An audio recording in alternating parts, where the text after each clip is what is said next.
Assalamualaikum warahmatullahi wabarakatuh. Saya Adi Satria Adi Saputra, NIM G13120.0037, Program Studi Sistem Informasi di Universitas Semarang. Kali ini saya akan membawakan sebuah presentasi yaitu Arsitektur Enterprise dan TOGAF 9.2.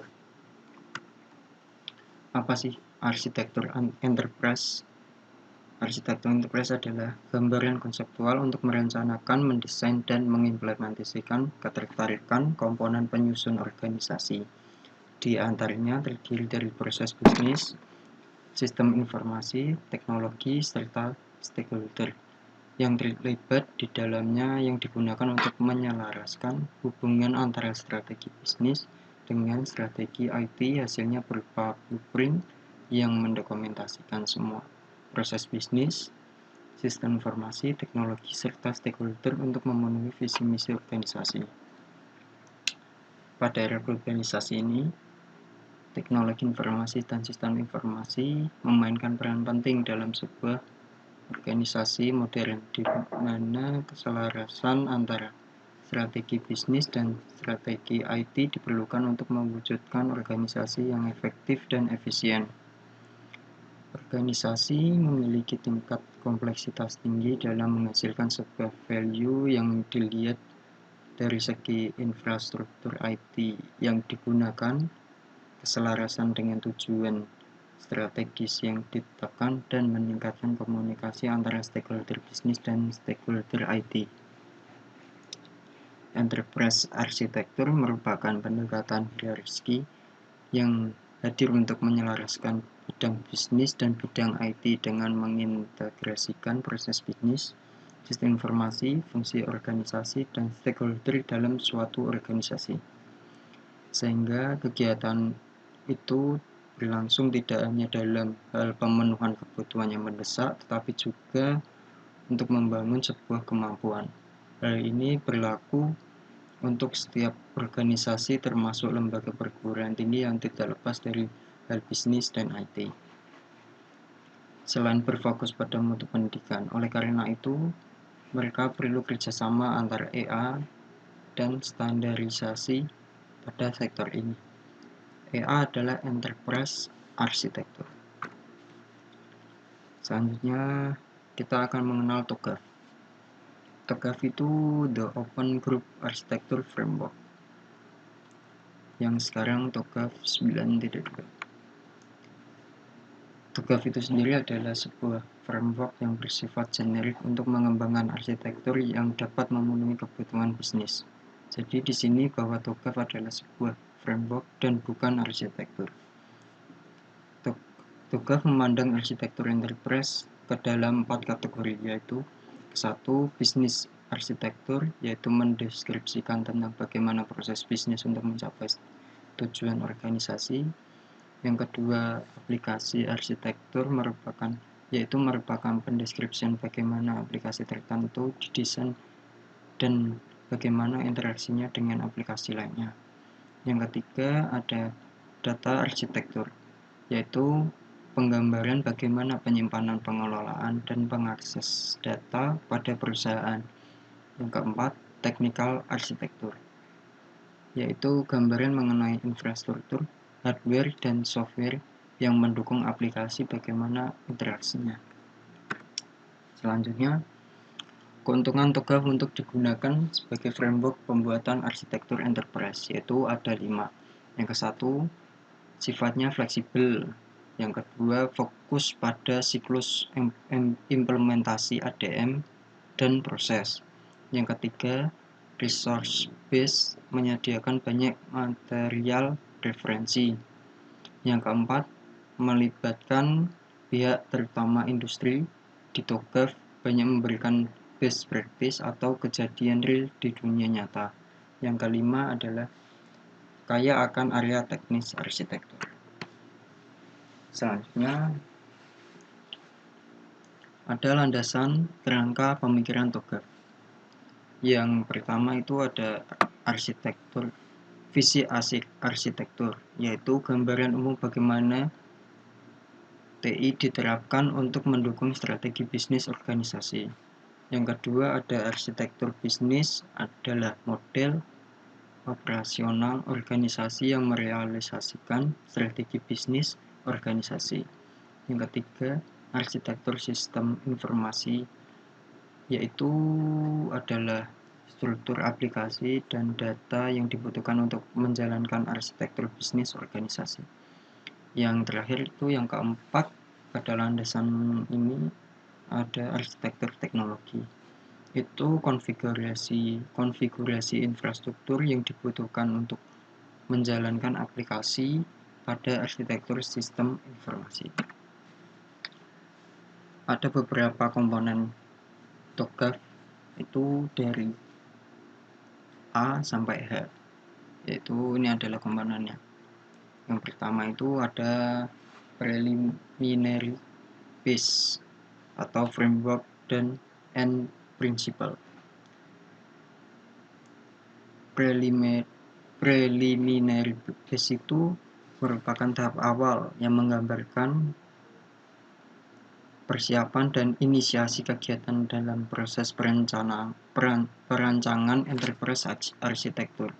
Pada tahap ini yaitu dilakukan identifikasi prinsip-prinsip arsitektur yang dilihat dari segi bisnis, data, aplikasi, dan teknologi pada organisasi. Yaitu fase A. Yang pertama itu fase A, yaitu arsitektur vision. Arsitektur vision itu tujuan untuk memperoleh komitmen manajemen terhadap fase ADM ini, memvalidasi prinsip, tujuan, dan mendorong bisnis mengidentifikasi stakeholder. Terdapat beberapa langkah untuk mencapai tujuan fase ini, dengan inputan berupa permintaan untuk pembuatan arsitektur, prinsip arsitektur, dan enterprise continuum output dari fase ini ada 3, yaitu pernyataan persetujuan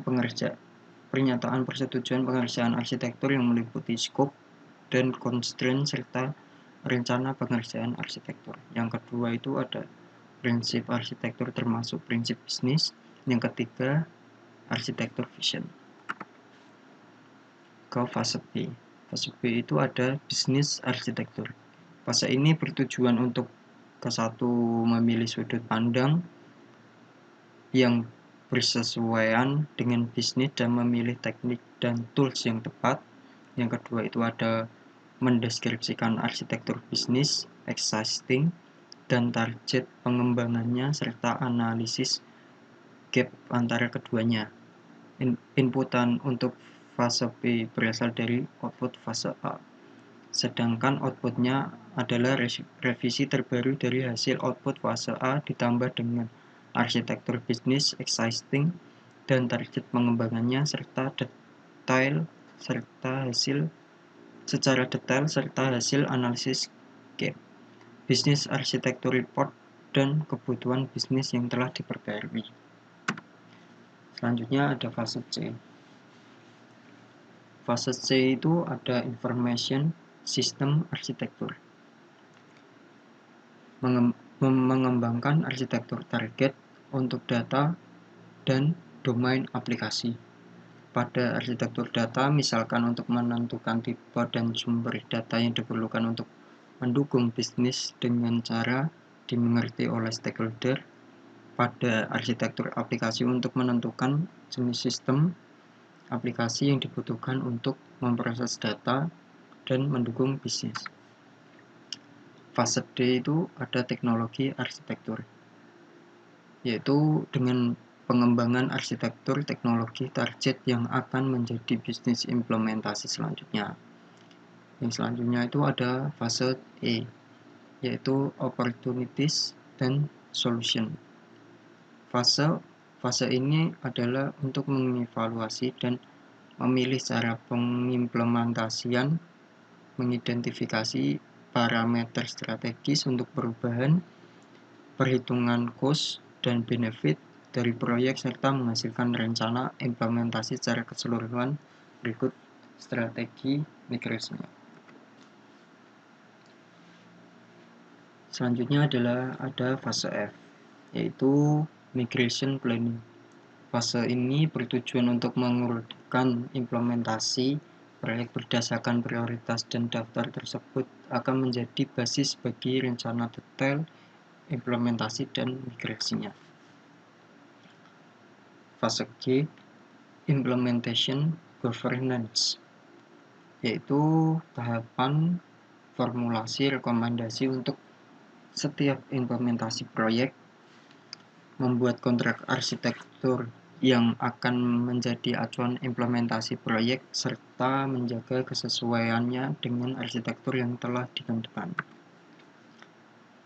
Selanjutnya fase G, ada arsitektur change management. Pada akhir fase ini diharapkan terbentuknya skema proses manajemen perubahan arsitektur. Yang terakhir itu ada requirements management, bertujuan untuk menyediakan proses pengelolaan kebutuhan arsitektur sepanjang fase pada siklus ADM, yaitu dari fase A sampai fase G tadi. Terus mengidentifikasi kebutuhan enterprise, menyimpan lalu memberikannya kepada fase yang relevan. Pada kesempatan kali ini ada kesimpulan akhir dari presentasi saya, yaitu ada kesimpulan bahwa TOGAF itu merupakan standar terbuka dan tidak tergantung dari vendor ataupun teknologi yang digunakan. Yang kedua itu ada mendukung keselarasan antara IT dan bisnis, yaitu IT dan bisnis itu tidak bisa selalu kerjasama yang bagus. Yang ketiga itu dapat disesuaikan sesuai kebutuhan organisasi yang menerapkannya. Yang keempat, merupakan metode umum yang komprehensif. Ya, sekian dari saya, dari presentasi saya. Terima kasih. Wassalamualaikum warahmatullahi wabarakatuh.